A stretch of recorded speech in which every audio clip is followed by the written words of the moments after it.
بسم اللہ الرحمن الرحیم۔ السلام علیکم۔ آج 3 مارچ بروز اتوار ہم بات کریں گے ڈی سی اسلام آباد کی جانب سے انٹرا کورٹ اپیل دائر کی گئی تھی اپنی سزا کے خلاف، جس پر باقاعدہ طور پر بینچ بنا دیا گیا ہے۔ اس کی تفصیل میں آپ کے ساتھ شیئر کروں گا۔ اس انٹرا کورٹ اپیل میں جو اعتراضات اور جو ان کی جانب سے گراؤنڈز لی گئی ہیں وہ میں آپ کے ساتھ شیئر کروں گا، جسٹس بابر ستار کے 93 صفحات کے فیصلے کے خلاف۔ دوسری جانب اڈیالہ جیل میں ایک اور قیدی کی جان چلی گئی ہے، حملہ ہوا تھا قیدیوں پر اور اس میں ایک اور قیدی کی جان چلی گئی ہے، اس کی تفصیل بھی میں آپ کے ساتھ شیئر کروں گا۔ اور پاکستان تحریک انصاف کی رہنما کو لاہور ایئرپورٹ سے گرفتار کیا گیا، وہ بیرون ملک سے واپس آئی تھیں، خاتون رہنما ہے، ان کو گرفتار کیا گیا ہے اور اس گرفتاری کے بعد اب آگے جو تفتیش ہے وہ جاری ہے، اس کے اوپر بھی ہم بات کریں گے۔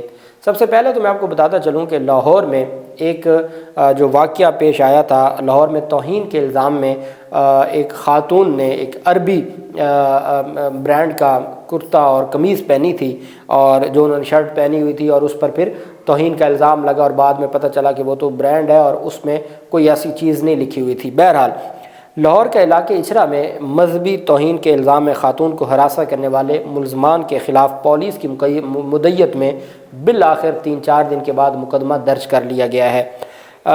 میڈیا رپورٹس کے مطابق پولیس ذرائع نے بتایا ہے کہ اچھرا کے علاقے میں خاتون کو ہراساں کرنے کے واقعے کا مقدمہ متعدد افراد کے خلاف درج کر لیا ہے اور فرسٹ انفارمیشن FIR کو سیل کر دیا گیا ہے۔ سیل تب کیا جاتا ہے کہ جب فی الحال کارروائی نہیں کرنی، اور FIR درج ہو گئی ہے، FIR درج کر کے رکھ لی ہے، لیکن فی الحال اس کے اوپر گرفتار یا کارروائی نہیں کرنی، وہ پھر بہتر وقت پر یا کوئی انکوائری ہو یا انویسٹیگیشن ہو، اس کے بعد گرفتاری ہوگی۔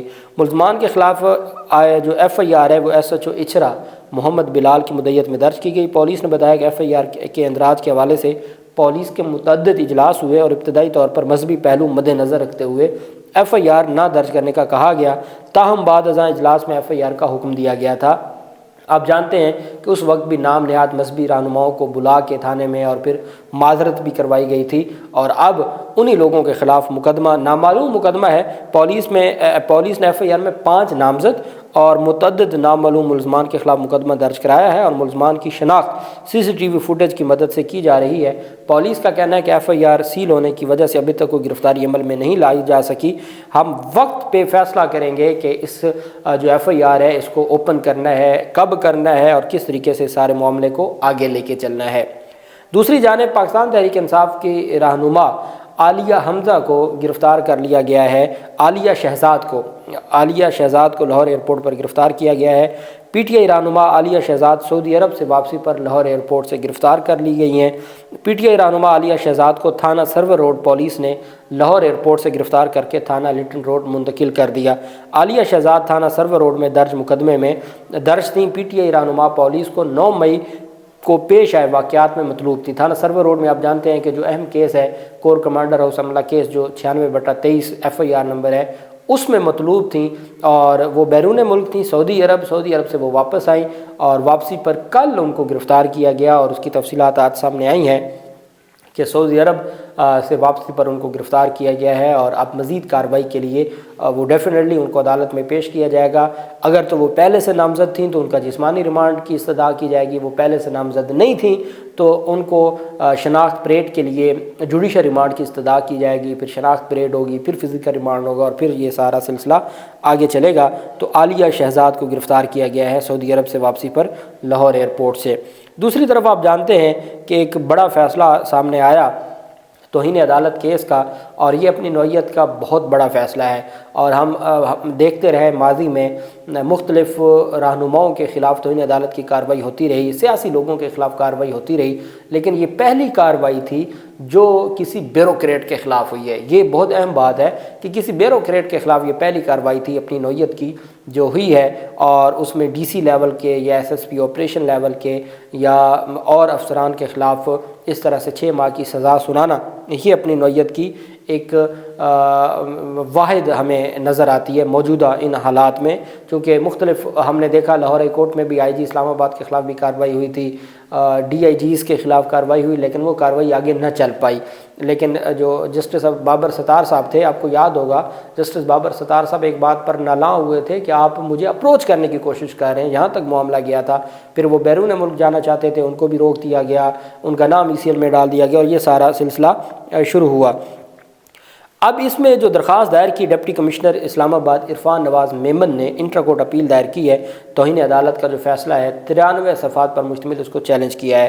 ڈی سی کی جانب سے سنگل بینچ کے فیصلے کو اسلام آباد ہائی کورٹ کے ڈویژن بینچ میں انٹرا کورٹ اپیل میں چیلنج کیا گیا ہے۔ ڈی سی اسلام آباد کی جانب سے بڑے بنیادی سوالات اٹھائے گئے ہیں۔ توہین عدالت کا جو قانون ہے اس کو توہین عدالت کا قانون کیا کہتا ہے اور ان کے اوپر جو ایلیگیشن ہے وہ کیا ہے، اور کیا وہ توہین عدالت کے زمرہ میں آتا ہے، یہ بیسیکلی اس میں سوال اٹھایا گیا ہے۔ اپیل میں موقف اپنایا گیا ہے کہ مئی 2023 میں SSP آپریشنز کی فراہم کردہ معلومات پر maintenance of public order MPO کے تحت نظر بندی کے احکامات جاری کیے گئے۔ انہوں نے کہا کہ میں نے از خود نہیں کیا، SSP آپریشنز کی رپورٹ تھی اور اس رپورٹ پر، اور وہ پہلے بھی کہتے ہیں کہ پورا ایک ہمارا میکنزم ہے، ادارے ہیں، ان کی رپورٹس ہوتی ہیں اور اس کے بعد 3 MPO جاری کیا جاتا ہے۔ اپیل میں کہا گیا کہ 2 جون 2023 کو اسلام آباد ہائی کورٹ کے سنگل بینچ نے نظر بندی کے احکامات کو غیر قانونی قرار دے کر کالعدم قرار دے دیا۔ مزید کہا گیا کہ اس کے بعد راولپنڈی کی ضلعی انتظامیہ کی جانب سے نظر بندی کے متعدد احکامات جاری ہوئے جس سے ڈپٹی کمشنر اسلام آباد کا کوئی تعلق نہ تھا۔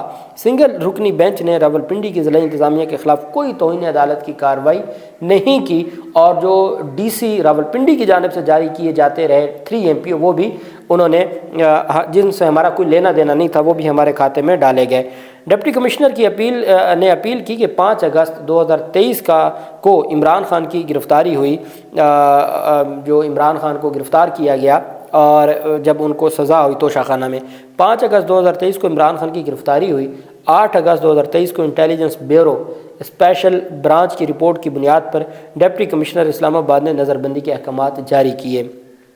اپیل میں کہنا تھا کہ 8 اگست 2023 کے نظر بندی کے احکامات جاری کرنے پر DC اسلام آباد کے خلاف توہین عدالت کی کارروائی کا آغاز کیا گیا۔ درخواست میں مزید کہا گیا کہ توہین عدالت کی مد میں فرد جرم عائد کی گئی، جس کے بعد عدالت کے سامنے تمام ریکارڈ رکھا گیا۔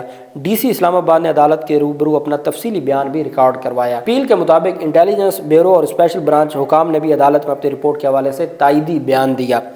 اپیل میں موقف اپنایا گیا کہ عدالت نے تمام بیانات اور ریکارڈ کو نظر انداز کرتے ہوئے DC اسلام آباد کو توہین عدالت کے جرم میں مس کنڈکٹ کا مرتکب قرار دیا۔ اپیل میں سوالات اٹھایا گیا کہ سنگل بینچ کا فیصلہ نظر بندی کے قانون سے مطابقت رکھتا ہے کہ نظر بندی کے قانون سے جو نظر بندی کا قانون کچھ اور ہے، توہین عدالت کا قانون کچھ اور ہے۔ کیا DC اسلام آباد کے رویے اور برتاؤ سے توہین عدالت کا تاثر سامنے آیا ہے؟ کیا یہ پورا مقدمہ توہین عدالت کے زمرے میں آتا ہے؟ نہیں آتا توہین عدالت کے زمرہ میں، یہ اپیل میں کہا گیا۔ مزید سوالات اٹھائے گئے کہ کیا ڈپٹی کمشنر اسلام آباد نے سنگل رکنی بینچ کے 2 جون 2023 کے فیصلے کی خلاف ورزی کی ہے؟ کیا سنگل بینچ کے 2 جون کے فیصلے میں ڈپٹی کمشنر کو 3 ماہ بعد نظر بندی کے آرڈر جاری کرنے سے روکا تھا؟ کہ اگر 2 جون کو کوئی آرڈر کالعدم ہوا تو کیا اس میں یہ روکا گیا تھا کہ آپ مزید نہیں جاری کریں گے، اور اس کی کوئی خلاف ورزی کی ہے؟ وہ الگ معاملہ تھا، یہ الگ معاملہ ہے، یہ DC کہہ رہے ہیں۔ کیا IB اور اسپیشل برانچ کی رپورٹ کی بنیاد پر نظر بندی کے احکامات جاری کرنا بلا جواز تھا؟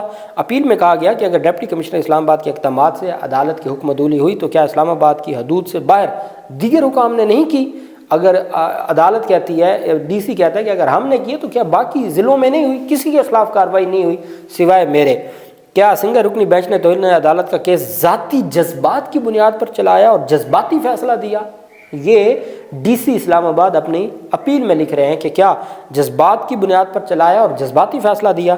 کیا سنگل بینچ نے میرٹ کی بجائے ذاتی احساسات اور جذبات کی بنیاد پر فیصلہ دیا؟ اپیل میں استدعا کی گئی کہ عدالت سنگل رکنی بینچ کا فیصلہ کالعدم قرار دے اور DC اسلام آباد کو بری کرے۔ یہ فیصلہ یہ اپیل دائر کی گئی ہے۔ اب یہ اپیل 2 رکنی بینچ میں سماعت کے لیے مقرر کر دی گئی ہے۔ چیف جسٹس عامر فاروق اور جسٹس طارق محمود جہانگیری صاحب کل 4 مارچ کو سماعت کریں گے۔ DC اسلام آباد عرفان نواز میمن اور SSP آپریشنز کی اپیلیں سماعت کے لیے مقرر کی گئی ہیں۔ اس میں دوسرا فریق تو سرکار ہے۔ اب سرکار کو جب جائے گا تو سرکار بھی وہی ہے جو اپیلانٹ ہیں۔ اب اس میں دیکھنا یہ ہے کہ جو ڈویژن بینچ ہے وہ کل ہی سزا معطل کرتا ہے. اب سزا معطل کر بھی دیں تو ججمنٹ معطل نہیں ہوگی، چونکہ یہاں ججمنٹ معطل کرتے ہیں تو پھر عمران خان کے کیسز میں بھی معطل ہوگی. ججمنٹ معطل نہیں ہوگی تو وہ عہدے پر برقرار کیسے رہ سکتے ہیں، چونکہ نااہلی تو رہے گی.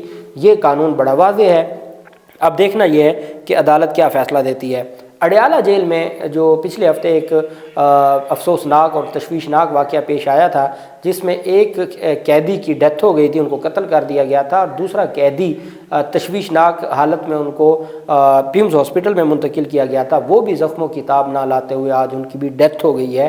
یہ اڈیالہ جیل میں لڑائی جو ہوئی تھی یا حملہ ہوا تھا، اس میں دوسرا قیدی ہے جس کی ڈیتھ ہو گئی، اور یہ قتل تھا.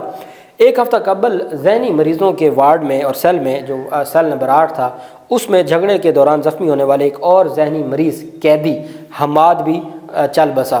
ذہنی مریض احسن نے اڈیالہ جیل میں 28 فروری کو ساتھی قیدیوں پر اینٹوں سے حملہ کیا تھا کہ اس کے پاس کوئی ایسی چیز تھی. اس نے پہلے اینٹ نکالی، پھر اینٹ سے حملہ کیا، 2 لوگ زخمی ہو گئے، ایک قتل ہو گیا.